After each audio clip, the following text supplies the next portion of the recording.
So here we have the Audi A1 on a 15 plate. I'm going to start off by showing you around the outside of the car, and then we'll hop in and run through some controls on the inside. From the outside you can see it's a 3-door car with alloy wheels. Let's start off inside the boot and then work our way around the rest of it from there.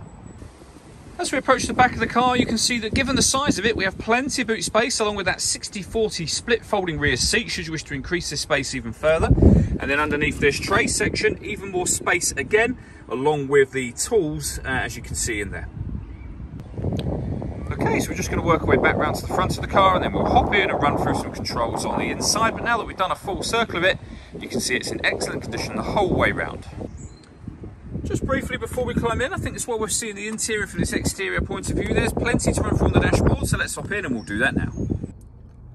Okay, now that we're inside the car, we're going to start with the dials. On the left-hand side, we have the rev counter and coolant temperature gauge, and on the right-hand side, the speedometer and fuel gauge. In the middle, you can see the total miles of this car, which are 37,320. The information displayed above that can be changed using buttons on the steering wheel for various bits of trip computer and car information.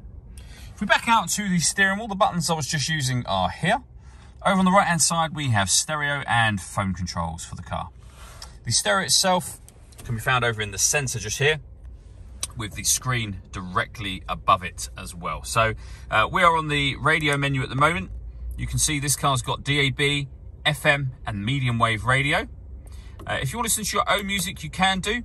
There are a few ways in which you can do that as well, and they are being shown now. So you've got an SD memory card input, CD player. That's the AMI is Audi's multimedia interface, basically.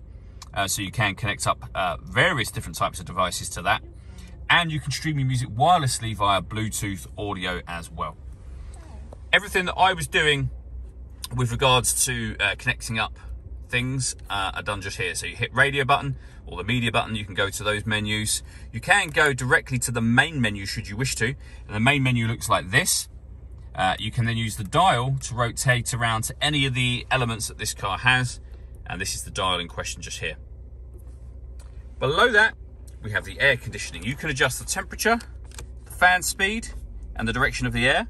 The air conditioning is on at the minute, so you can turn it off, back on again, or you can recirculate the air that's in the car. That's a great way of heating it up or cooling it down quickly, depending on the temperature you set here. With our heated rear screen, traction control that you can turn on and off from here.